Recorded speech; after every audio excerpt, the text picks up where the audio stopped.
लोगों के सामने प्रस्तुत होगा उसके बारे में बताना मैं उचित नहीं समझता हूँ। आज की जो प्रस्तुति है उत्तर प्रदेश संस्कृति विभाग के सहयोग से है और हमारे जो आज के मुख्य अतिथि हैं डॉक्टर राकेश सिंह जी, निदेशक अंतर्राष्ट्रीय बौद्ध शोध संस्थान, हम आपका स्वागत करते हैं। उसके साथ ही हमारे विशिष्ट अतिथियों में रविंद्र कुमार द्विवेदी जी, निदेशक पेंशन निदेशालय, वो भी हमारे बीच है, हम आपका भी स्वागत करते हैं। कैलाश जैन जी हैं, हम आपका भी स्वागत करते हैं। महेंद्र भीष्म जी, वो हमारे संरक्षक की तरह हैं, उनका भी स्वागत है। शैलेंद्र अवस्थी जी, आपका भी स्वागत है। आदर्श गर्ग जी, जो हमारे संरक्षक हैं, आपका भी स्वागत है और आप सभी दर्शकों का स्वागत है। मैं हमारे जो मुख्य अतिथि हैं उनसे निवेदन करूंगा कि वो दीप प्रज्वलन के लिए आ जाए। साथ में विशिष्ट अतिथि रविंद्र कुमार जी, कैलाश जैन जी, शैलेंद्र अवस्थी जी और आदर्श गर्ग जी, आपसे निवेदन है कि दीप प्रज्वलन के लिए मंच पे आने का कष्ट करें। आप लोग एक बार तालियां बजा के हमारा उत्साह वर्धन कर सकते हैं 1 घंटे का, और आपको पता नहीं चलेगा 1 घंटे कैसे निकल गया। अरे ओ आप आइए प्लीज आइए अच्छा हम आए तो आप यहाँ पे हैं सर? ये बहुत खुश। हाँ हाँ ओ ये आपको दयानंद सर भी आए। अच्छा हाँ दयानंद, अरे प्लीज अरे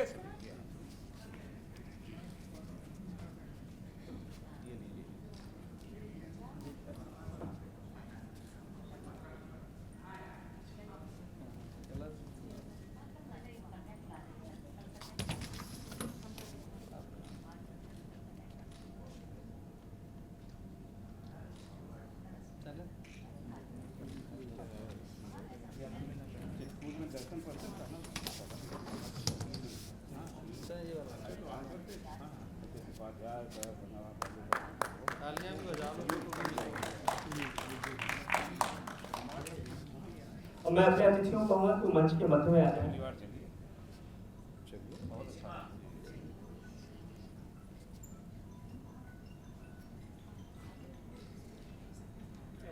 अतिथि से निवेदन है कि मंच के मध्य में आने का कष्ट करें और मैं श्री महेंद्र भीष्म जी, आदर्श गर्ग जी और कैलाश जैन जी से निवेदन करूंगा कि जो हमारे बीच अतिथि हैं उनको पुष्प और एक स्मृति चिन्ह भेंट कर उनका स्वागत करें।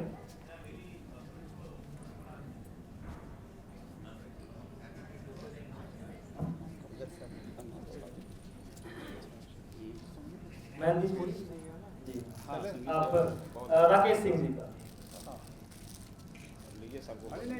हाँ राकेश जी का,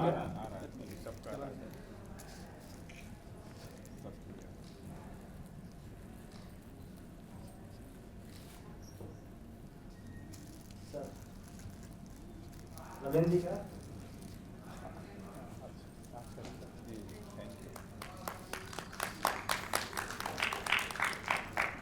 सर आप उनको स्मृति चिन्ह भेंट कर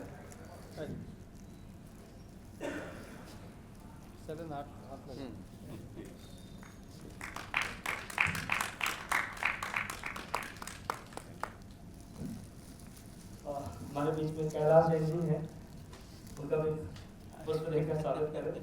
अरे तो हम लोग घर के ही हैं। और कैलाश जी, कैलाश जी कोई देखा है आप नहीं यहाँ पे ही अच्छा चलो नजर आ आ जाओ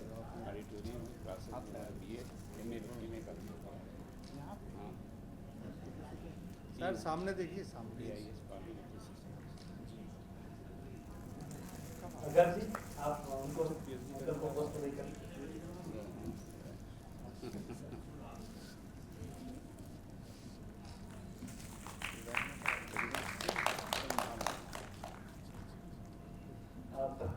अब हम अपने अतिथि से निवेदन करते हैं कि अपना स्थान ग्रहण करें जिससे कि हम अपना नाटक शुरू कर सकें।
Lights off.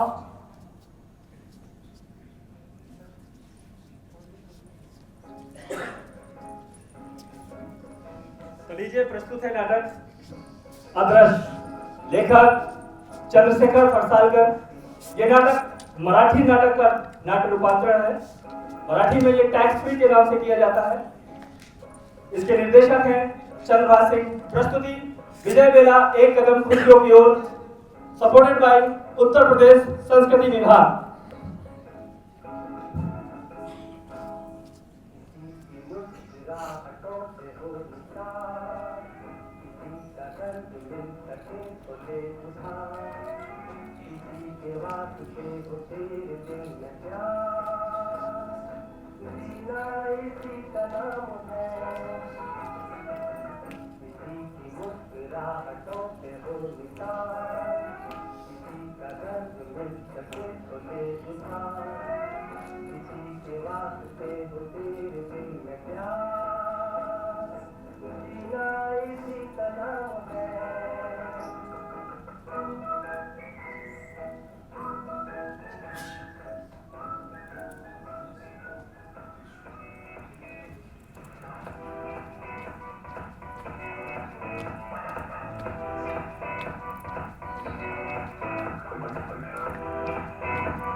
शर्मा जी, ये सारा जमाना शर्मा जी, हसीनों का दीवाना। अरे ओ शर्मा जी, जमाना कहे फिर क्यों। शर्मा जी सुन क्यों नहीं रहे? न जाने दिन भर ये लोग क्या करते रहते हैं। शर्मा जी सुन रहे होंगे अपने हेडफोन पे गाना। शर्मा जी, शर्मा जी, शर्मा जी, ये कौन कह रहा है तू आज प्यार कर ले, जो कभी भी ना खत्म हो वो एतबार कर। शर्मा जी सुन क्यों नहीं रहे? मैं कितनी देर से चिल्ला रही हूँ। क्या कांता भाई, सारा मूड खराब कर दिया। इतना अच्छा गाना सुन रहा था। अच्छा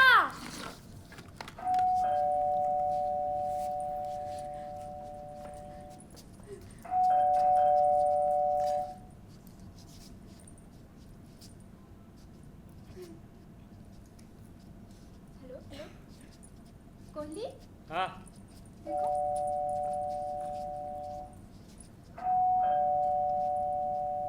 चल रहा है? हाँ।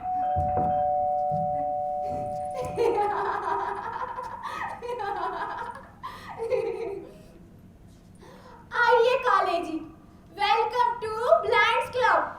आवाज से चौंकिए मत, आपके सामने दरवाजा है, उसके ऊपर स्पीकर लगा है, उसी से मेरी मीठी मीठी आवाज आ रही है। दरवाजा खुला है, धक्का देकर सीधे अंदर आ जाइए। अच्छी बात है। बहुत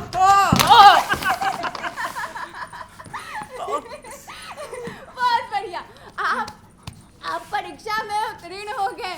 अब उठिए। परीक्षा में? ये क्या तमाशा है? कितनी जोर से गिरा मैं, हड्डी उड्डी टूट गई तो। खाले जी, दरवाजे से कमरे का फर्श 5 फीट नीचे है। क्या? कुछ नहीं, दरवाजा खोलकर पांव रखते ही वो 5 फीट नीचे गिरता है। लेकिन काले जी, दरवाजे पर एक बड़ा स्पीड ब्रेकर है, एक्सेल जोर से दबाए बिना गाड़ी भीतर नहीं आती। यहाँ और भी कोई है? 3 है, परिचय जल्दी होगा। पीछे जो चारपाई है वो आपकी है, सामान चारपाई के नीचे ही रखे, सुविधाजनक होगा। लेकिन मैं आपके इस विचित्र स्वागत का अर्थ नहीं समझ पाया। कांता यही नाम है ना? वो फोन पर ठीक से सुना नहीं था। सही पहचाना, कांता। चारपाई पर बैठिए। दरवाजे से भीतर आते ही सीधे 5 फीट नीचे, एक सीढ़ी भी नहीं। वाह, चारपाई तो है ना? या वो भी केवल बातचीत में ही है? पहले आप तसल्ली कर ले। मैंने जानबूझकर कमरे का निर्माण ऐसा करवाया है। मैं क्लब केवल अंधों के लिए ही चलाती हूँ। मेंबरशिप की फीस भी काफी रिजनेबल है, साथ ही मनोरंजन की 100% गारंटी। मैं स्वयं अंधी हूँ, इसीलिए जो अंधे नहीं है वो इस क्लब का गलत लाभ ना उठाए, इसीलिए मैंने इस तरह का निर्माण करवाया। अभी आप जिस तरह से दाखिल हुए। दाखिल कहाँ हुआ, गिरा कहिए उसको। हाँ, उसी से आपके अंधे होने का भरोसा हुआ। अब आप इस ब्लाइंड्स क्लब के लिए पात्र हुए। चाय पीते हैं ना? हाँ चले कांता भाई। तुम चुप करो। आप पीते हैं तो ही बनाती हूँ, वरना मैं नहीं, चाय पीता हूँ, लेकिन अभी कॉफी पीने का मजा कुछ और ही होगा। मस्त सर्दी का मौसम है। कॉफी मैं नहीं बनाती। कॉफी उत्तेजक पे होने से मैं उससे बचती हूँ, परंतु आप स्वयं बना लेते हैं तो फिर आप चाय ही बनाइए। अच्छी बात। कॉफी पीने से कैसी उत्तेजना मिलती है क्या मालूम। कॉफी पीने वाले व्यक्ति का पांव जीवन में ब्रेक की अपेक्षा एक्सीलरेटर पर ज्यादा रहता है और गाड़ी पर नियंत्रण नहीं रहता, ऐसा कांता मास्टर का कहना है। कांता भाई भी कमाल हैं। इसका मतलब उन्होंने कभी कॉफी का स्वाद ही नहीं चखा। अरे नहीं भाई, ऐसी बात नहीं है। दरअसल कांता भाई पूरी की पूरी ब्रह्मचारिणी है। आप योगा करते हैं? जी हाँ, अच्छी आदत है। जो नियमित रूप से योगा करते हैं उनके पास कैंसर जैसी भयंकर बीमारी तक नहीं भटकती और वो आजीवन योग से स्वस्थ लाभ उठाते हैं। लेकिन आजकल के लोग सिर्फ योगा डे वाले दिन योगा करके पूरे साल का कोटा पूरा करते हैं, खास करके सरकारी मुलाजिम। आप तो नियमित रूप से योगा करते हैं ना? हाँ, अच्छी आदत है। उसकी और भी कई अच्छी आदतें हैं, धीरे धीरे सब मालूम हो जाएंगी। जी, मेरा मतलब है यहाँ आपका भरपूर मनोरंजन होगा। वैसे आप दोनों? मैं आप जैसे ही ब्लाइंड्स क्लब के मेंबर। अच्छा। हाँ। वैसे आप यहाँ कब आए? मैं घुटने की चोट भर गई है, यही कोई 15 दिन हो गए होंगे। घुटने की चोट? अरे भाई, ये 5 फीट की परीक्षा मैंने भी उत्तीर्ण की है। लेकिन एक बात है, कांता भाई क्लब बहुत बढ़िया चलाती है। मनोरंजन की पूरी गारंटी। मनोरंजन किसी ना किसी तरह से होगा ही, जैसे अभी आपके भीतर आने से। अरे भीतर गिरने से कहिए उसको। अरे हाँ भाई, उससे भी हमारा भरपूर मनोरंजन हुआ। अरे भाई अब आप ज्यादा मत सोचिए। अरे हम लोगों की भिंटरी आप ही की तरह हुई थी, विदाउट साइलेंस। ये है मिस्टर विकराल कोहली और इनका नाम है गजोधर शर्मा। अरे हाँ हाँ भाई, तुम्हारा भी परिचय करा देते हैं। ये है मिस्टर टीपू और ढपली और गिटार वादक। ये ना तो देख सकते हैं और ना ही कुछ बोल सकते हैं, यानी कि इनका ऑडियो और वीडियो पूरी तरह ब्लॉक। और मैं सदाशिव काले। Hello hello hello hello hello hello hello hello hello hello hello hello hello hello hello hello. काले ब्राह्मण या मराठा? जाति को पूछते हो? अरे नाराज मत होइए, ऐसे ही पूछ लिया। वो दरअसल आजकल ना बातचीत हमेशा जात पात से ही शुरू होती है। यादव जी, गुप्ता जी, शर्मा जी, अवस्थी जी, त्रिपाठी जी और न जाने क्या क्या जी। लेकिन एक बात बताएं काले जी, अब जाति गोरी है या काली, जिसे कुछ दिखाई नहीं देता उसे क्या फर्क पड़ता है? वैसे मैं ब्राह्मण हूँ। भाई मुझे कोई आपत्ति नहीं है। भाई द वे काले जी, आपके हेडलाइट कब फूटे? हेडलाइट्स? अरे भाई आपको काला चश्मा कब लगा? काला चश्मा? अरे आप अंधे कब हुए? अच्छा। मैं 28 साल की उम्र से अंधा हूँ। शर्मा जी ने 2 साल पहले अपनी आंखों का अंतिम इस्तेमाल किया। आपको यह काला चश्मा कब लगा? ओ, कुछ महीने पहले बेटे के उपनयन के समय हुआ। अच्छा, तो आपके बेटा भी है? काले जी, आपकी गाड़ी का रनिंग तो बड़ा अच्छा हुआ है। वैसे काले जी, आप बेटे के उपनयन में ऐसा क्या कर रहे थे कि आपकी आंखें चली गई? लेकिन गंभीर हुए बिना बताना, नो सीरियस टॉक। थोड़ा गंभीर हो सकता हूँ, उसके बिना नहीं बता पाऊंगा। अरे आप शर्मा जी की बातों को ध्यान मत दीजिए, चाबी घुमाइए और स्टार्ट हो जाइए। शर्मा जी, अरे ओ शर्मा जी, जी नियति के खेल भी कितने अज्ञात होते हैं। सपने में जिसके बारे में कभी सोच भी नहीं सकते, वो प्रत्यक्ष होता है। अरे छोड़िए काले जी, फॉरगेट इट। अरे भाई, जो संक्षेप में है महत्वपूर्ण वो बताइए, ऐसा ये कहना चाहते हैं? शर्मा जी, जी 10 बज गए, चलिए स्नान का समय हो गया। हाँ। आप लोग हर रोज 10 बजे स्नान करते हैं? अरे बाजू के घर की लड़की करती है। कोहली हर रोज स्नान करने का आदी नहीं है, केवल ओकेजनली। बाजू के घर की लड़की? जवान लड़की काले, जवान लड़की। आपने कभी युवती को स्नान करते हुए सुना है? क्या युवती का स्नान सुनना? हाँ काले जी, अब देखना तो नसीब नहीं हो सकता ना, इसलिए केवल सुनना। युवती का स्नान सुनना? अरे सुनिए तो, इसमें सुख ही सुख है। वैसे आपकी उम्र कितनी है? होगी यही 35-36 साल। अरे फिर तो आपको भी पसंद आएगी। You will enjoy. शांति रखे, कुछ ही क्षणों में स्नान शुरू होने वाला है। ए दीपू, रिकॉर्ड लगाकर तैयार हो ना? रिकॉर्ड? ये स्नान के लिए पार्श्व संगीत काले, आपको लगेगा कि संगीत नाटक की नटी नहा रही है। लेकिन अब आप ज्यादा सोचिए मत, चलिए और दीवार से कान लगाइए और सुनिए। चलिए। लेकिन मैं कहता हूँ कि सुनिए तो, सुनिए। शांति रखिए, शांति रखिए, वो आने वाली है। देखो वो आ रही है। उसने बाथरूम का दरवाजा खोला, अब उसने बाथरूम में प्रवेश किया, अब उसने बाथरूम का दरवाजा अंदर से बंद किया। अब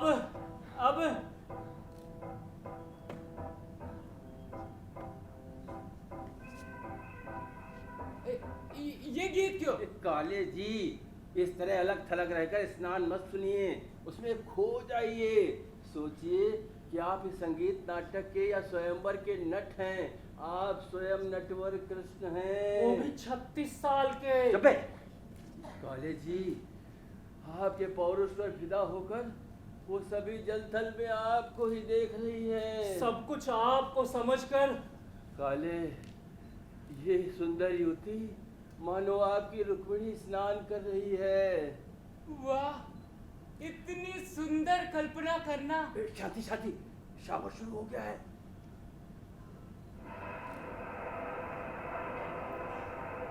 वाह, वैसे शर्मा जी, आपकी दिलरुबा गर्म पानी से नहाती है या ठंडे पानी से? काले जी, मेरे हिसाब से वो ठंडे पानी से नहाती होगी। ठंडे पानी से? वाह, क्या बात है। और ऐसे समय में हमारी आंखें नहीं, बहुत दुख होता है। ये कुछ कहा? जी कुछ नहीं। शांति रखिए, उसने साबुन लगाना शुरू किया। वाह, क्या बात है। मानो मेरे रोम रोम से साबुन की खुशबू आ रही हो। आने दीजिए काले जी, आने दीजिए। बस आप अधीर होकर चिल्लाइएगा मत, वरना उस युवती ने सुन लिया ना तो आज से ही स्नान करना बंद कर देगी। बस आप एंजॉय करिए।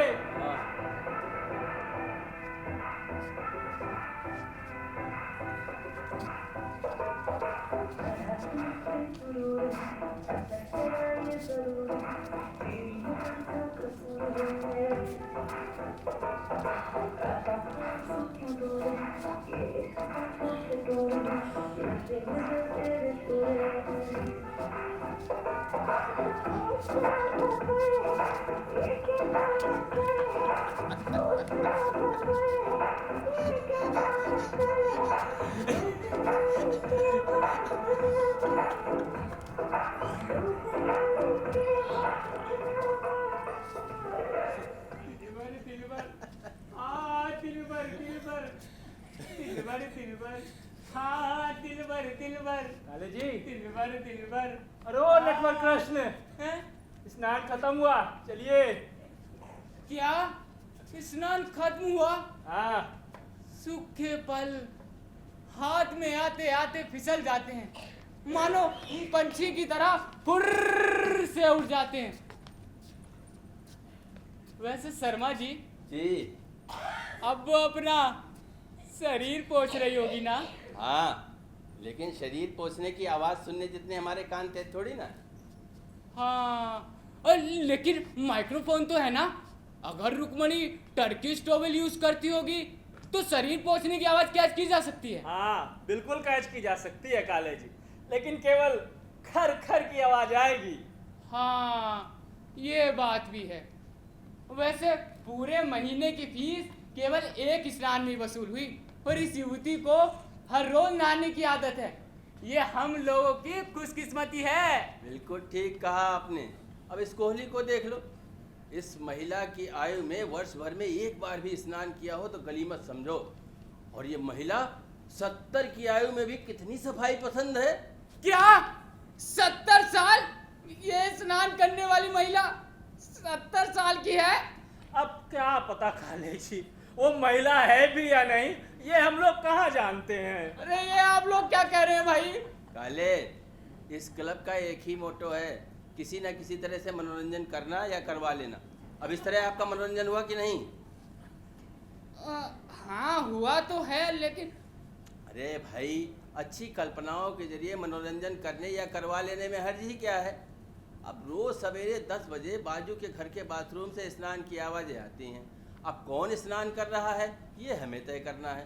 बाजू के घर के बाथरूम में अगर कुत्ते को भी नहला रहे होंगे तो भी एक सुंदर युवती नहा रही है, ये सोच लेने में हर्ज ही क्या है। लेकिन सच है, बिल्कुल सच। अब वैसे शर्मा जी आप करते क्या हैं? मैं जी यार अब तो कुछ नहीं करता हूँ, लेकिन पहले मैं एक्टर हुआ करता था। एक्टर? हाँ एक्टर और आप? जी। सुबह से कोई और नहीं मिला क्या? अरे एक्टिंग तो मैं किया करता था। सुनिएगा शर्मा जी, कोहली आप भी सुनिएगा। जानी, तुम्हारी हैसियत के जमींदार हमारी हवेली पर आज भी नौकरों का काम करते हैं। जानी, सुना शर्मा जी, इसे कहते हैं एक्टिंग। काले! काले! तलवार की धार से सत्ता जन्म लेती है काले, तलवार की धार से सत्ता।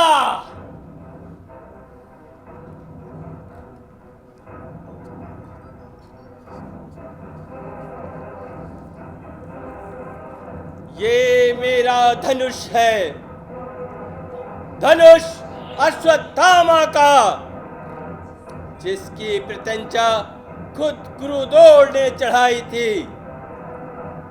आज जब मैंने अपने मित्र दुर्योधन को देखा, निशक्त दीन आंखों में आंसू भरे हुए, मैंने मरोड़ दिया अपने इस धनुष को। कुचले हुए सांप सा भयावह, किंतु शक्ति विहीन है ये मेरा धनुष। जैसे है मेरा मन, किसके बल पर लूंगा प्रतिशोध पिता की निर्मम हत्या का। Excuse me, gentlemen. मैं आप सबके लिए चाय लाई हूँ। कोहली, हाँ कांता भाई। ये काले जी, जी ये लीजिए आपके लिए बिना शक्कर वाली चाय। बिना शक्कर वाली? हाँ, लेकिन मुझे डायबिटीज है, आपको कैसे पता चला? आपके एक ही बेटा है ना, उसी से मालूम हुआ। शर्मा जी, मैं कुछ समझा नहीं। काले जी, आपके शादी को 8 साल हो गए, फिर भी एक ही बेटा। कारण डायबिटीज। डायबिटीज से प्रजनन शक्ति कम हो जाती है। ना ना ना ना काले ना, घबराना नहीं, बिल्कुल घबराना नहीं। अरे कांता भाई तो ऐਵੇਂ ही कहती रहती है, और तुम्हारी प्रजनन शक्ति एकदम दुरुस्त है। लेकिन मैं कहता हूं कि अब प्रजनन शक्ति किस काम की? एक बच्चा बहुत हुआ। मैं तो कहता हूं कि एक बच्चे के बाद हर पुरुष की प्रजनन शक्ति खत्म होनी चाहिए, और कम से कम भारत जैसे घनी आबादी वाले देश में तो होना ही चाहिए। और कुछ लोगों की तो बिल्कुल होनी चाहिए। 14-14, 15-15 बच्चे लेके घूम रहे हैं और कहेंगे सब ऊपर वाले की देन है। वाह शर्मा जी, वाह वाह भाई वाह, क्या बात कही है। वैसे ये बात अगर आपको भी अच्छी लगी हो तो आप भी तालियां बजा सकते हैं। और लेकिन शर्मा जी, केवल पुरुष की प्रजनन शक्ति खत्म करने से क्या होगा? काले जी, बैटरी में प्रकाश के लिए 2 सेल लगते हैं, वो भी चार्ज। एक अकेले से क्या होगा? कोहली, जुबान को लगाम दो। मैंने आपसे कई बार कहा है कि बात करते समय विशिष्ट मर्यादाओं का पालन करना ही चाहिए। वैसे मैं सिगरेट पी सकता हूँ। अब यहाँ किसको क्या अश्लील लगेगा, कुछ कहा नहीं जा सकता ना। काले जी, जब आपको जहर ही पीना है तो आपकी मर्जी, और मेरे कह देने से आप बंद थोड़ी ना कर देंगे। और वैसे भी काले जी, मेरा विरोध सेक्सुअलिटी से नहीं है। सेक्सुअलिटी तो जीवन का एक अविभाज्य अंग है, लेकिन वो सुसंस्कृत रूप से ही हो तो अच्छा है। चाय पी चुके? जी। तो कब दे दीजिए।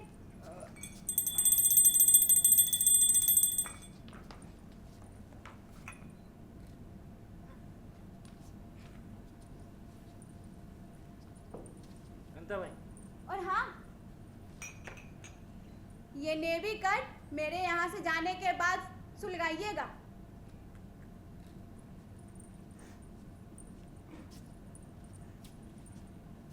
कमाल की बात है, उन्होंने केवल गंध से ही सिगरेट का ब्रांड पहचान लिया। काले जी, एक बात हमेशा ध्यान में रखिएगा, अंधों की अन्य इंद्रियां ज्यादा तीक्ष्ण होती हैं, हर जाने के तौर पे। काले, ये नॉन वेज जोक था, इसमें हंसना था। अबे हंसो। अरे काले जी, हंस भी दो। अबे हंस। अरे ये भी कोई पूछने की बात है? कम से कम हर रोज एक नॉन वेज जोक सुने बिना मुझे नींद नहीं आती। पहले गर्लफ्रेंड सुनाती थी, अब पत्नी सुनाती है। चलिए शर्मा जी, जी। हमारा समय हो गया है। हाँ। समय? किस चीज का समय? अरे कविता कहने का समय। कांता कवित्री है। हाँ, कांता ने पीडी किया है। अरे शर्मा जी, कितनी बार समझाया, वो पीडी नहीं पीएचडी होता है। हाँ। और आपका बोलना बड़ा जरूरी होता है, बार बार। चलिए कांता भाई, फिर हो जाए कुछ। हाँ हाँ, क्यों नहीं। लेकिन थोड़ा प्रेम प्रसंग वाला हो तो मजा कुछ और ही होगा। जरूर सुनिएगा काले जी। जी जी। उनकी जुल्फों के तले छाँव हो जाया करती थी कभी, उनकी जुल्फों के तले छाँव हो जाया करती थी कभी, हर राहों पर मुलाकात हो जाया करती थी कभी। आज जश्ने जाम होती है उनकी याद में, आज जश्ने जाम होती है उनकी याद में, जिनकी निगाहें जाम पिलाया करती थी कभी। वाह भाई वाह, वाह भाई वाह, क्या बात है, क्या बात है। शर्मा जी, आप एक्टिंग के अलावा क्या करते हैं? शर्मा जी गाना गाते हैं। अच्छा। हाँ। तो शर्मा जी संगीतकार भी हैं। अरे शर्मा जी बहुत अच्छा गाना गाते हैं। शर्मा जी जी। वो वाला गाना सुना दीजिए जिसमें कांता भाई ठुमुक ठुमुक कर चलती हैं। हाँ। हाँ, मैं अभी हो जाती हूँ तैयार। ए दीपू, घुंघरू दे।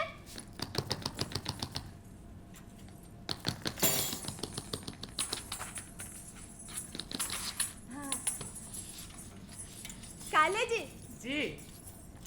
गौर फरमाइएगा। इरशाद इरशाद इरशाद।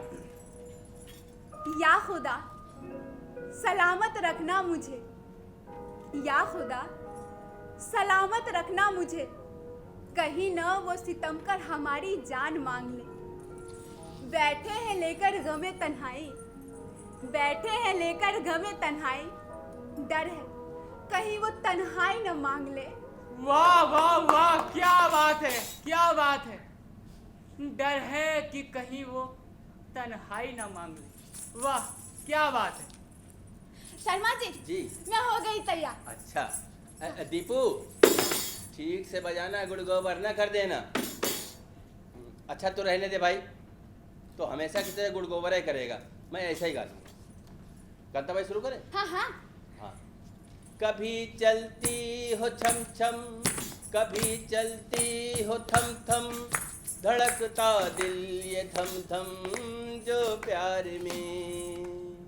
नदी बहती है झरझर, हवा कहती है सरसर, है फैली बात घर घर बेकार में।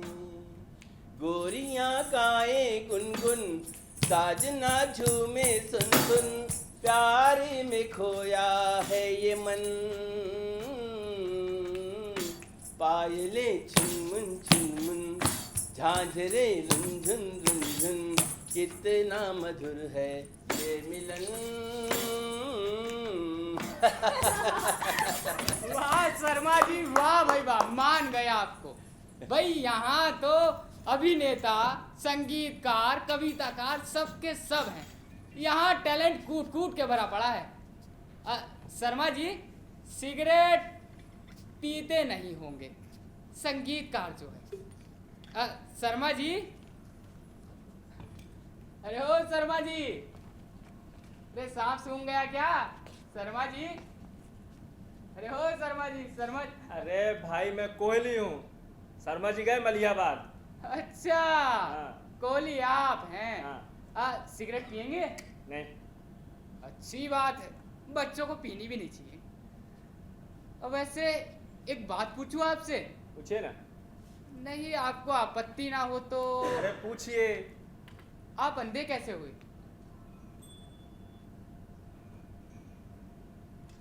काले जी जी एक सिगरेट दीजिए।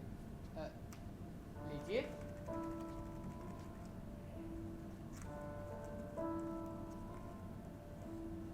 लेकिन अभी तो आपने मना किया था। नहीं, मैं सिगरेट नहीं पीता, सिगरेट पीने का केवल अभिनय करता हूँ। वो लोग कहते हैं कि सिगरेट पीने से गंभीर माहौल तैयार होता है, इसलिए। हाँ ये बात तो है। काले जी मुझे कैंसर। कोहली आप मजाक करने से बाज नहीं आएंगे ना? छोड़िए, हम किसी हल्के फुल्के विषय पर बात करते हैं। काले जी मुझे कैंसर है, malignant astrocytoma, brain tumour. Kohli I am sorry. Forget Kale, आप अपनी सहानुभूति अपने पास रखिए, और जब मैं आपको बताने जा रहा हूं उसे ध्यानपूर्वक सुनिएगा, बहुत ही इंटरेस्टिंग है। काले, मनुष्य के दिमाग के बीचों बीच अर्थात दिमाग के गहरे भीतर कहीं पर ऑप्टिक काइज़्मा होता है। ऑप्टिक काइज़्मा? हाँ, ऑप्टिक काइज़्मा यानी आंखों को दृष्टि की संवेदना देने वाली दो नब्ज जहां पर एक दूसरे को क्रॉस करती हैं, वो जंक्शन। डॉक्टरी भाषा में इसे ऑप्टिक काइज़्मा कहते हैं। सभी के दिमाग के बीच में होता है, वैसे मेरे भी। फर्क सिर्फ इतना है कि किसी डाल पर बैठे कौवे के भांति मेरे ऑप्टिक काइज़्मा में मैलिग्नेंट एस्ट्रोसाइटोमा बैठा हुआ है, जिसका आकार धीरे धीरे बढ़ता रहा और मेरी आंखों की रोशनी जाती रही। 2 साल पहले उसका आकार बड़ी तेज गति से बढ़ा और मेरी आंखों की पूरी रोशनी चली गई। आप समझ रहे हैं ना? थोड़ा थोड़ा। काले जी, जी आपकी पत्नी ब्राह्मण है या मराठा? ब्राह्मण है, लेकिन यूं अचानक मैं कुछ समझा नहीं। नहीं, ऐसे ही पूछा। मेरी शादी जिससे तय हुई थी ना, वो भी ब्राह्मण थी। वो ब्राह्मण, मैं ओबीसी, इंटरकास्ट। वो धारवाड़ की थी। धारवाड़? मेरी पत्नी भी धारवाड़ की है। अच्छा अच्छा। काले जी जी शुरू में धारवाड़ के पॉलिटेक्निक कॉलेज में नया नया लेक्चरर के तौर पे लगा था। अभी इंजीनियरिंग की डिग्री हाथ में आई थी, तुरंत नौकरी मिलने से मैं बहुत खुश था। सब कुछ मन के मुताबिक हो रहा था। ऐसा लग रहा था कि पूरी दुनिया मेरी मुट्ठी में हो। जबरदस्त स्मार्टनेस, कॉन्फिडेंस आया था। इंजीनियर हुआ, नौकरी मिल गई, मन में लड़की के ख्याल पनपने लगे। उसी समय वो मुझे मिली। अब लोहा गर्म था तभी आघात हुआ कहिए, या बिल्ली के भाग छीका टूटा कहिए, वो मुझे उचित समय पर मिली, वो भी मेरी जैसी अवस्था में। इसलिए जान पहचान होते होते दोस्ती हुई, और दोस्ती को प्रेम में परिणित होने में पल भर का भी समय नहीं लगा।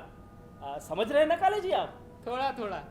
तो इस तरह धारवाड़ के पॉलिटेक्निक कॉलेज के रमणीय परिसर में हमारा प्रेम परवान चढ़ा। रोजाना मिलना, घंटों एक दूसरे से बातचीत करना, एक दूसरे को देखना, अरे पूछिए मत काले जी, खत लिखना। लिखे जो खत तुझे वो तेरी याद में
काले जी, आपने कभी अपनी पत्नी को खत लिखा है?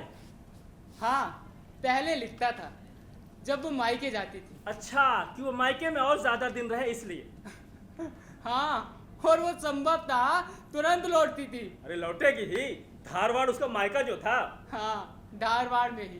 काले जी, शुरू में सुधा के घर वालों ने हमारी शादी का विरोध किया, पर ज्यादा नहीं, उतना ही जितना हर इंटरकास्ट मैरिज करने वाले करते हैं। पर भाई मेरे घर वालों ने तो मुझे भगवान के भरोसे ही छोड़ दिया था। लेकिन कुछ दिनों बाद प्रिंसिपल साहब हमारी शादी को राजी हो गए। प्रिंसिपल साहब? हाँ, सुधा के पिता मेरे होने वाले ससुर आर्ट्स कॉलेज के रिटायर्ड प्रिंसिपल तो थे।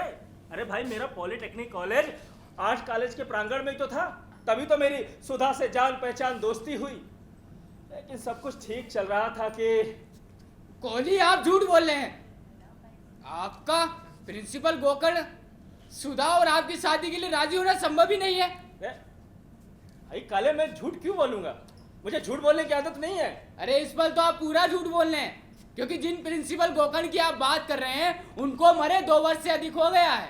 काले, आप पति की सीमा पार कर रहे हैं। अरे इतने दिन धारवाड़ में रह के भी प्रिंसिपल गोकर्ण जिंदा नहीं है, ये आपको मालूम नहीं था? काले, अब तो अरे आपके झूठ का सबसे बड़ा सबूत तो ये है कि जिस सुधा से आपकी पहचान, दोस्ती और प्रेम हुआ, जिस सुधा से आपकी शादी तय हो गई थी, प्रिंसिपल गोकर्ण की इकलौती बेटी सुधा, पिछले 8 वर्षों से सुधा सदाशिव काले है।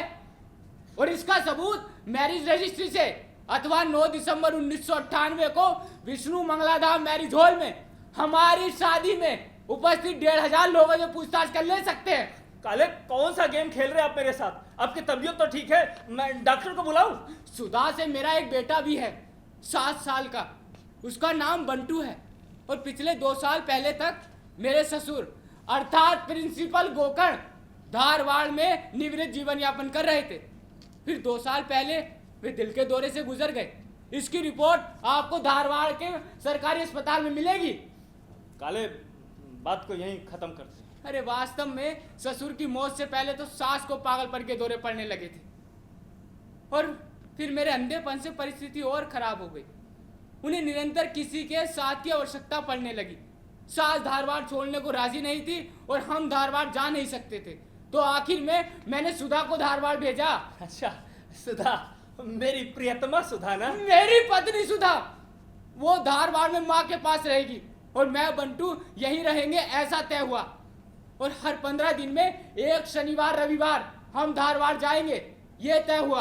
अच्छा, अब समझा काले जी कि सुधा मुझसे शनिवार और रविवार को क्यों नहीं मिला करती थी। कोहली, आप झूठ बोल रहे हैं। छोड़िए काले, सुधा जवान थी, खूबसूरत भी। एक अंधे के साथ पूरी जिंदगी व्यतीत करना उसे सपने में भी भारी लगी होगी। उसी समय उसे मैं मिला, स्मार्ट, जवान और आंखों वाला, साथ में नौकरी भी थी। इसलिए उसने नए साथीदार के रूप में मुझे चुना। लेकिन दुर्भाग्य से मेरे भी हेडलाइट फूट गए आप ही की तरह। मैंने उदार मन से अपनी असुविधा की परवाह किए बिना उसे धारवाड़ भेजा था, और खुद की शादी हो चुकी है ये भूलकर, खुद के एक बेटा है ये भी भूलकर, सिर्फ पराये पुरुष के साथ प्रेम क्रीड़ा की। और आप कहते हैं कि अरे काले, अब मैं पराया कहाँ हूँ? अरे हमारी पहचान तो हो गई ना। अच्छा काले, सोचो, अगर मेरी और सुधा की शादी हो गई होती तो हम और आप तो एक अनोखे रिश्ते में बन गए होते।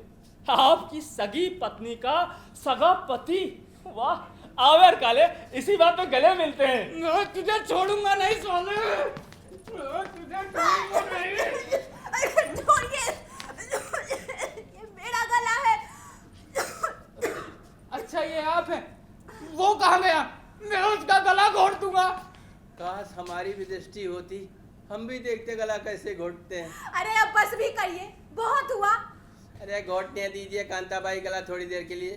कोहली को कुछ नहीं होगा, टाटा मोबाइल है साला एकदम मजबूत। हे भगवान, अब इस दुनिया में अब और क्या क्या देखना बाकी है। क्या हुआ काले? लगता है कोहली ने आपकी गाड़ी की सारी हवा निकाल दी। मैं बर्बाद हो गया हूँ। अरे शांत हो जाइए, अभी सब मालूम हो जाएगा। ये सब मजाक था। मजाक? काहे का मजाक? खुद ही सारा जहर उगल दिया साले ने। अरे धीरज रखिए काले जी, धीरज रखिए, अभी पता चल जाएगा। ये सब यहाँ के मनोरंजन का एक हिस्सा था। अच्छा काले बताइए, आपकी रूखी सूखी डेली रूटीन जिंदगी में क्या रखा है? सुबह चाय, स्नान, गर्म पानी की बोतल, अखबार, टिफिन, कार्यालय में लिखा पढ़ी, फिर खाना, फिर घर वापस, फिर वही अखबार, फिर चाय, फिर खाना, और इसी बीच में धीरे से पैंट के जेब से निरोध निकालकर पैजामे के जेब में रखकर बच्चों के सोने का इंतजार करना। ऐसे ही दिन और उम्र गुजरते जाती है। इसी बीच पदोन्नति और उम्र में थोड़ा बहुत परिवर्तन आता है। छी, अरे ये भी कोई जिंदगी है? अरे इसमें भी कोई मनोरंजन है? काले जी, लाइफ थ्रिलिंग होनी चाहिए, थ्रिलिंग। हाथ में स्टीयरिंग हो और नाक की सीध में चढ़ाई वाला रास्ता, एक तरफ गहरी खाई और दूसरी ओर पहाड़ी का नुकीला सिरा हो। आगे का रास्ता दाईं ओर मुड़ेगा कि बाईं ओर मुड़ेगा ये आपको पता ना हो, और आप चढ़ाई के टॉप में पहुंचने वाले हो, अचानक से आपके ध्यान में आता कि ब्रेक्स डाउन है। इसे कहते हैं सिचुएशन। काले जी, हमारी लाइफ ना उस टॉप में पहुंचने से पहले ही ब्रेक्स डाउन हो गया। काले जी, लाइफ में ना जिस तरह ड्राइविंग में रास्ता टफ हो तो मजा आता है, उसी तरह लाइफ में भी सिचुएशन ऊपर नीचे हो तो जिंदगी जीने में मजा आता है। ना काले, इसने आपको इतना बड़ा लेक्चर पिलाया, लेकिन आपकी पत्नी मेरी प्रेमिका मेरे द्वारा लिखे गए नाटक के बारे में एक शब्द नहीं निकाला। यानी ये सब प्रिंसिपल गोकर्ण, सुधा धारवाड़, ये नाटक, पूरा नाटक। लेकिन कितना थ्रिलिंग हुआ नाटक ना। लेकिन आपको इतनी सारी जानकारी कैसे मिली? काले जी, सुबह आपने पूछताछ, मेंबरशिप की पूछताछ के लिए आपने फोन किया था। हाँ। फिर कांताबाई ने आपसे फोन नंबर पूछा। फिर जब आप घर पर नहीं थे तब हम दोनों ने आपके घर पर फोन करके भाभी जी से बात कर ली और आपका सारा कच्चा चिट्ठा जान लिया। अब वैसे शर्मा जी, भाभी बड़ी मीठी मीठी बातें कर रही थी। हाँ। सच में अफेयर करने में मजा आएगा। बिल्कुल। अच्छा है भाई, अच्छा है, बहुत अच्छा। वैसे आपके इस क्लब में मिनट दर मिनट गारंटेड थ्रिल है। लेकिन कोहली, आप इतना गंभीर बीमार होकर भी ये मजाक कैसे कर लेते हैं? अरे उसका कैंसर उस स्नान करने वाली दिलरुबा की तरह झूठा है। सच? हाँ। बिल्कुल सच। लेकिन इसमें इतना गंभीर बीमार होने की क्या जरूरत है भाई? और लाइट मूड से भी अच्छा मनोरंजन होता है। अच्छा, तो आपको ये सब मजाक लग रहा है। अभी गंगाधर के बारे में जब आपको पता चलेगा ना, तब आप इसकी सिचुएशन को समझ पाएंगे। गंगाधर? कौन गंगाधर? काले, कोहली को एक सिगरेट दीजिए, लेकिन माचिस मत दीजिएगा, क्योंकि वो कलाकार है।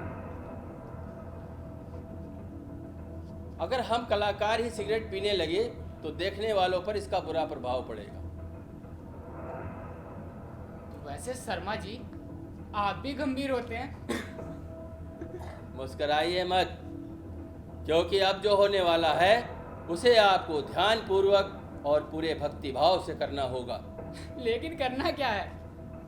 काले जी, आप शुरू से घटनाक्रम को ध्यान में लीजिए। आपका यहाँ प्रवेश कैसे हुआ? आप जोर से गिरे, फिर हमारा परिचय, थोड़ा रिलीफ, फिर स्नान, यानी एक्साइटमेंट, रोमांस, सेक्स, और इसके बाद मलिग्नेंट एस्ट्रोसाइटोमा, ब्रेन ट्यूमर, यानी कि सहानुभूति, और इसके बाद आपकी पत्नी से मेरे नाजायज संबंध, आपके लिए एंगर, हेल्पलेसनेस, और इसके बाद इन सब बातों का झूठ होना, यानी कि सिचुएशन ऊपर नीचे। थ्रिलिंग है ना काले? हाँ, समय अच्छे से गुजर गया। आप लोग हंस रहे हैं। रिलीफ खत्म हुआ काले, अब अंतिम खेल, एंड गेम। वैसे ये कमरा साउंड प्रूफ है, आप चिल्लाएंगे इसलिए पूरा प्रबंध किया गया है। लेकिन मैं चिल्लाऊंगा क्यों? अरे आप कहना क्या चाहते हैं? और आप यहाँ से भागने का प्रयास भी कर सकते हैं, लेकिन ध्यान रखिएगा दरवाजा फर्श से 5 फीट ऊपर है। लेकिन मैं यहाँ से भागूंगा क्यों? अरे आप कहना क्या चाहते हैं? और ये सब करने के बाद आप खिड़की से छलांग मारने का प्रयास करेंगे। लेकिन ध्यान रखें, यहाँ खिड़की नहीं है, खिड़की की केवल कल्पना है, इसलिए आपको छलांग भी कल्पना में ही लगानी होगी। ये आप लोग क्या बोल रहे हैं? या तो आप लोग पागल हो चुके हैं या मुझे पागल बना रहे हैं। महीना पूर्व की बात है काले, दृष्टि वापस पाने के लिए भैरवनाथ जी को अंधों की ही बलि देने का कांताबाई को साक्षात्कार हुआ। काले, अम्मा, हम अंधे होने के बावजूद भी अंध श्रद्धालु नहीं है, लेकिन भैरवनाथ जी को अंधों की ही बलि देने से हमारा अंधापन दूर होगा। ये इंसेंटिव इस अंधश्रद्धा के साथ होने की वजह से हमने इसका पालन करने की सोची। हम 4 हैं, इसलिए बलि देने के लिए 4 अंधों की जरूरत थी। अब वो कैसे हासिल होंगे? इस चिंता से ब्लाइंड्स क्लब की योजना कांताबाई को सूझी। इस क्लब के विज्ञापन से 2 अंधे पहले भी आ चुके हैं, तीसरे आप, चौथी आएगी कुमुदनी। तुम 4 की बलि देने के बाद हम 4 की दृष्टि वापस आ जाएगी। कितना मजा आएगा ना कोहली। आप लोग ये क्या कह रहे हैं? काले, अब आप तो गए। ये आप लोग क्या कह रहे हैं? चलिए जनाब, सब अच्छे से हो गया ना? जी कांता भाई, सब कुछ अच्छे से समझा दिया है। बहुत अच्छा। दीपू, जी कांता भाई। आज वो कैसेट ठीक से चल रहा है ना? कल बलि देते समय ठीक से चल नहीं रहा था। बिल्कुल ठीक है, मैंने उसे अच्छे से रिपेयर कर दिया था। आज बलि देते समय कोई प्रॉब्लम नहीं आएगी। ये तो बोल रहा है। आप लोगों ने तो कहा था ये अंधा और गूंगा दोनों है। ये कैसे बोल सकता है? वैसे ही जैसे तुम बोल सकते हो, कांताबाई बोल सकती हैं, कोहली बोल सकता है, शर्मा जी बोल सकते हैं, वैसे ही मैं भी बोल सकता हूँ। ये गलत है। आप लोग मेरे साथ क्या करने वाले हैं? आप लोग मेरे साथ क्या करने वाले हैं? अरे कारे, क्यों चिल्ला रहे हो फालतू में? ये कमरा किस तरह से है इसका अंदाजा आपको होगा। साउंड प्रूफ, खिड़की भी नहीं है, सब अच्छे से बताया तो जा चुका है। अब वास्तविक कार्यक्रम बताना बाकी है। काले, अंधत्व एक अजीब सी कमी है। जन्मान या छोटी उम्र में अंधा हो जाने से व्यक्ति अपने अंधेपन को सहजता से निभा सकता है, बिल्कुल आंखों वाले व्यक्ति की तरह, संतोष के साथ। लेकिन जो अपनी जिंदगी के आधे दिन गुजारने के बाद अंधे होते हैं, उसके लिए जिंदगी मौत से भी बदतर हो जाता है। काले, अब हमें दृष्टि की नितांत आवश्यकता है, जिसके लिए हम हर संभव प्रयास करेंगे। कोहली जी कांता भाई। काले जी को अबीर और गुलाल लगाइए। जी। नहीं कांता भाई, नहीं नहीं नहीं, मैं नहीं लगाऊंगा। नहीं नहीं नहीं, छोड़ो मुझे। रुको, अमीर लगा लो। छोड़ो, मैं नहीं लगाऊंगा।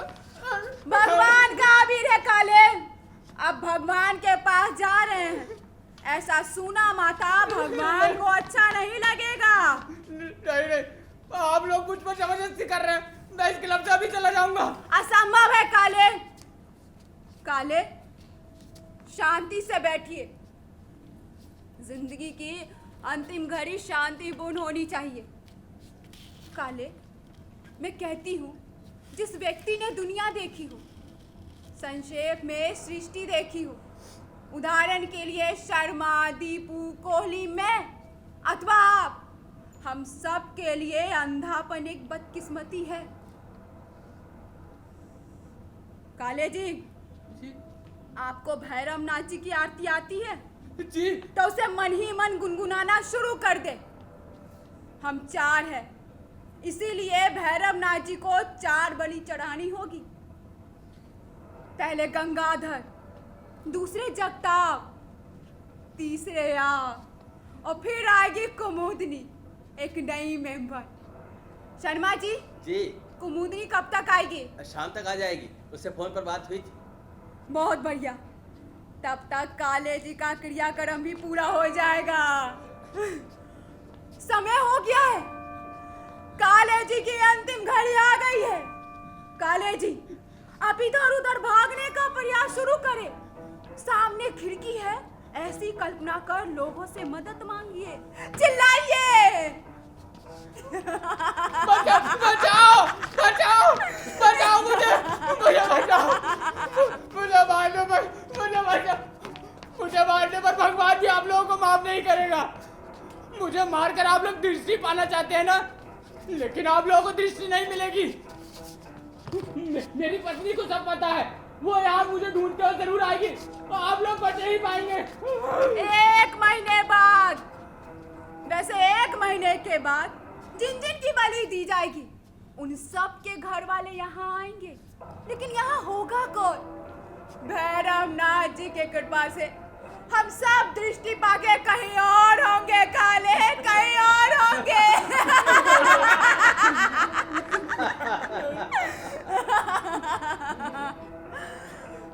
कोहली, हाँ। तलवार लाइए। कांता भाई, हाँ, इसके गर्दन में मरोड़ू या तलवार के एक ही बार से काट दूं?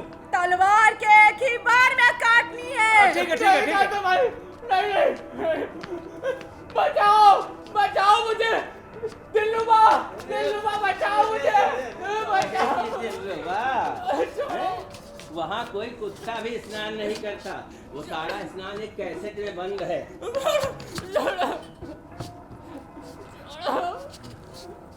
छोड़ो, जाने दो मुझे मारने पर भगवान भी आप लोगों को माफ नहीं करेगा। छोड़ो मुझे, जाने दो मुझे, छोड़ो। मेरा एक बच्चा समय हो गया है, भैरव नाथ जी की पूजा पूरी करके काले जी की बलि दी जाए। नहीं करता भाई, नहीं, छोड़ो मुझे, छोड़ो, जाने दो मुझे, छोड़ो, जाने दो।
खाते जी, लीजिए सेब खाइए। अरे पहले उन्हें आराम से बैठ लेने दीजिए, मनोरंजन का ये डोज कुछ ज्यादा ही हो गया है। वैसे खाते जी, आपको कैसा लगा? चुप पे साले, अरे कोली, हाँ। काले जी तो ड्राई हो गए। साले चुप। अच्छा काले जी, आज के मनोरंजन के बाद आप यहाँ रुकेंगे कि जाएंगे? मैं ये सब नहीं झेल पाऊंगा, मैं यहाँ से चला जाऊंगा, मैं पागल हो जाऊंगा यहाँ से। दीपू, जी कांता भाई। हाँ। कांता भाई, हाँ, मैं यहाँ से जा रहा हूँ। ये लीजिए अपनी फीस। और अब मैं यहाँ से जाता हूँ। ठीक है, जैसी आपकी मर्जी। पर काले जी, जाते जाते मेरी एक बात सुनते जाइए। हम मनोरंजन के साथ लोगों को ये भी बताना चाहते हैं कि जिंदगी जीते कैसे हैं। काले जी, किसी व्यक्ति के जीवन में अंधत्व से बड़ी कोई समस्या नहीं होती, लेकिन हम अपने अंधेपन के साथ इतनी खुशनुमा जिंदगी गुजार सकते हैं, तो वो लोग क्यों नहीं जो पूरी तरह से देख सकते हैं। काले जी, जब हम ये सुनते हैं ना कि किसी व्यक्ति ने अपनी समस्याओं से हार कर आत्महत्या कर ली। अच्छा काले जी, हाँ मुझे एक बात बताइए, आपने कभी सुना है कि किसी दिव्यांग ने अपनी जान दी हो या किसी अंधे ने आत्महत्या की हो? नहीं ना। अरे लोगों को तो हमसे सीखना चाहिए कि जिंदगी जीते कैसे हैं। काले जी, वैसे मेरा कैंसर सच में है। कोहली तुम फिर शुरू हो गए ना? अरे नहीं, सच में। लेकिन मैंने उसे कभी माना नहीं। अरे मानकर भी क्या होता, क्या वो ठीक हो जाता? ईश्वर ने जिंदगी के जितने भी दिन दिए उन्हें हंसी खुशी जीना चाहता हूँ बस, क्योंकि जीना इसी का ही नाम है। लगता है कुमुदनी आ गई। ए दीपू, जी कांता भाई। काले जी को पीछे के दरवाजे से बाहर कर दीजिए। जी कांता भाई, चलिए काले जी, मैं आपको पीछे के दरवाजे तक छोड़ के आता हूँ। छोड़ो भाई मुझे। कांता भाई, हाँ, अब मैं यहाँ से नहीं जाऊंगा, अब मैं यही रहूंगा। ये हुई ना बात।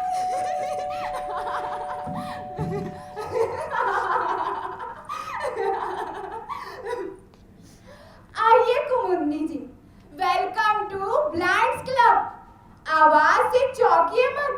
आपके सामने दरवाजा है, उसके ऊपर स्पीकर लगा है, उसी से मेरी मीठी मीठी आवाज आ रही है। दरवाजा खुला है, धक्का देकर सीधे अंदर आ जाइए। अच्छी बात है।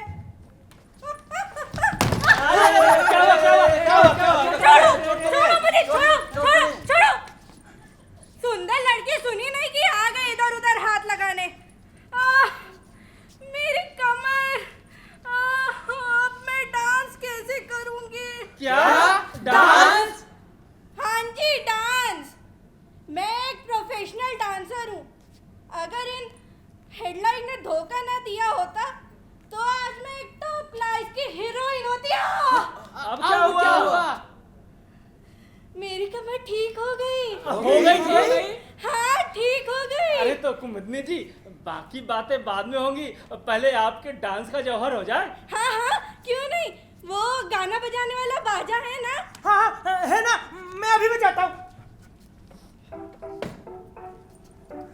अरे रुको, जरा पोजीशन तो ले लेने दो।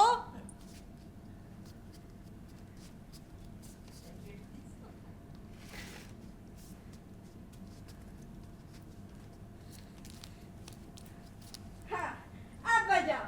अरे बजाओ ना, अरे बजा।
तो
ये थी हमारी आज की एक छोटी सी नाट्य प्रस्तुति। अदृश्य ऑडियो की लाइन दे दो। आप लोगों को कैसा लगा? Thank you. और मैं अपने हमारे मुख्य अतिथि और विशिष्ट अतिथि थे उसको मंच पे बुलाना चाहूंगा एक बार फिर से। तो बात नहीं।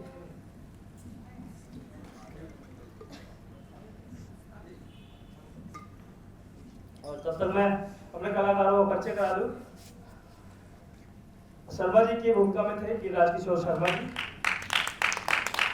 और कांता भाई जूही कुमारी, कुमुदी लावण्या वाजपेयी, दीपू उज्जवल सिंह और सदाशिव काले मुकुल कुमार। और इस नाटक का निर्देशन और कोयली की भूमिका में चंद्रभाष सिंह। और मैं अपने मुख्य अतिथि से विशिष्ट अतिथि से निवेदन करूंगा कि दो शब्द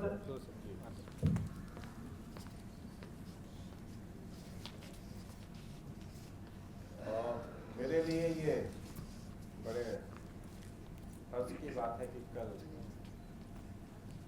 इत्तेफाक मुझे पता चला कि आज ये प्रस्तुति होने जा रही है, और आज मैंने इस प्रस्तुति को देखने के बाद एक आनंद का अनुभव तो किया ही, साथ में एक जो संदेशा दिया गया इसके माध्यम से कि शारीरिक अक्षमता या किसी भी तरीके का अपंगता आदमी के किसी भी तरीके से निराशा का कारण नहीं हो सकता है।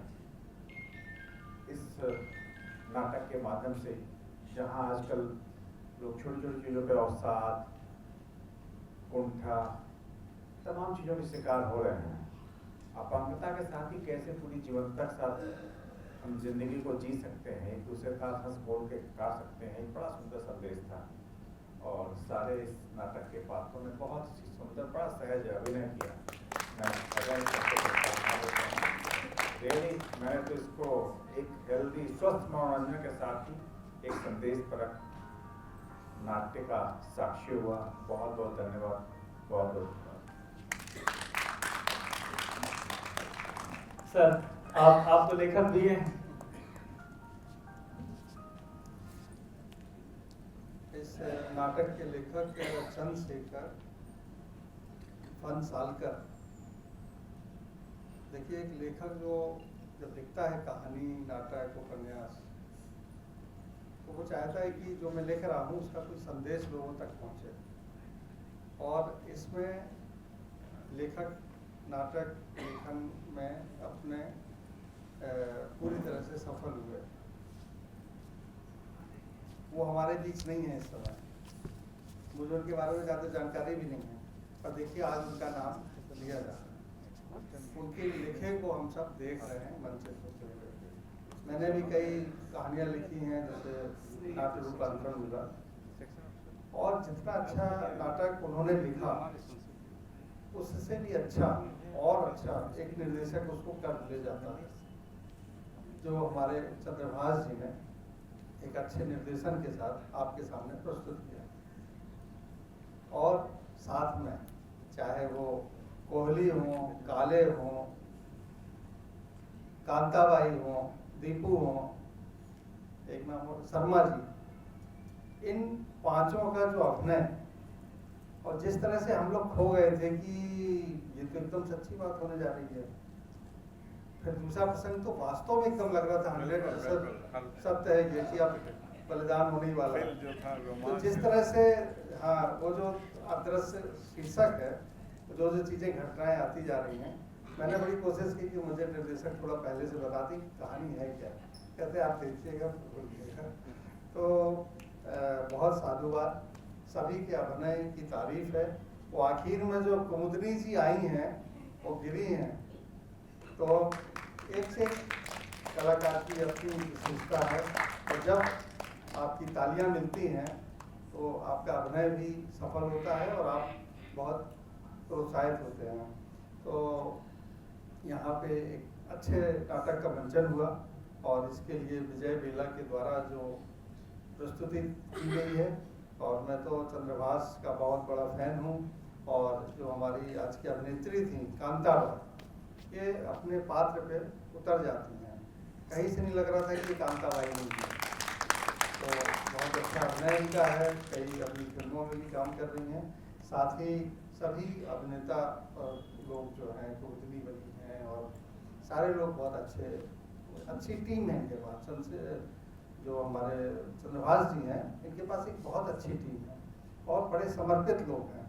ये जब रिहर्सल कराते हैं, मेरे बेटे को भी इन्होंने रिहर्सल मैंने देखी है जब ये करा रहे थे, तो ये नहीं देखते ये कौन है, बस अच्छे से अच्छा उससे निकाल ले जाते हैं।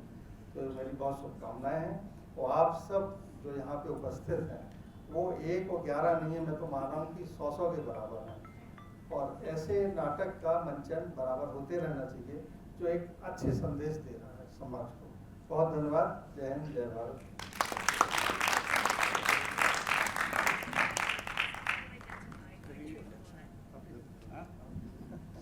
विजय बेला विकास के पथ पर द्वारा प्रस्तुत किया नाटक जो संस्कृति विभाग के द्वारा सहयोग प्राप्त है। आप अभी 2 दिन पहले ही हमसे बताई थी कि इस तरह का नाटक हम मध्य प्रदेश करते हैं कई प्रकार का, और जिस तरह से अधीरता इनके ऊपर कोई बाधा नहीं हुई, पूर्ण रूप से इन्होंने मनोरंजन किया। हम लोग भी समझ रहे थे कि सेब कहाँ निकला, ऐसा बहुत कुछ है। और चाहे वैदिक पीरियड से लीजिए, कालिदास का या भास का या बौद्धदास जी का अशुघोष के द्वारा लिखित नाटक समाज के वास्तविक रूप से प्रस्तुतिकरण है, समाज को नई दिशा देती हैं। सामाजिक शिक्षा, संस्कृति विकास में महत्वपूर्ण योगदान है। इन सारे कलाकारों को हम हृदय से साधुवाद एवं धन्यवाद देते हैं कि आपका प्रस्तुतिकरण बहुत ही अच्छा रहा। और जितने भी दर्शक भी थे हमसे पहले कहते भाई अपना फोन बंद किया, हम आप आदरणीय श्री रविंद्र मिश्रा सर हम लोग हाथ करके हैं कि हम लोग बात ना करें, और बिल्कुल सब लोग साइलेंट थे। बहुत बहुत धन्यवाद। जय हिंद, जय भारत। आज के अदृश्य नाटक के लेखक और हमारे चंद्रभाष जी जिन्होंने इस नाटक का डायरेक्शन दिया है, बहुत ही सराहनीय है। और सभी पात्रों के लिए मेरी ओर से बहुत बहुत शुभकामनाएं।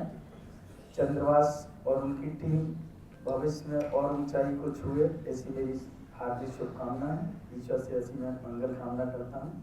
बहुत बहुत धन्यवाद। मंगल कामनाओं के साथ मैं अपेक्षा करता हूँ आप सहयोग परिषद के माध्यम जो भी हैं, तो अगला कभी मंचन हो तो उसमें आप सहयोग करिए। हमारे दोनों मुख्य अतिथिगण भी सहयोग करें कि कोई भी नाटक बिना सहयोग के संभव नहीं है। धन्यवाद। धन्यवाद आप सभी अतिथियों को और सभी दर्शकों का। आप लोग आए, जितने भी आए मेरे लिए बहुत है। फिर किसी संध्या पे मिलेंगे बहुत जल्द अच्छे नाटक के साथ। तब तक के लिए आप सभी को प्रणाम।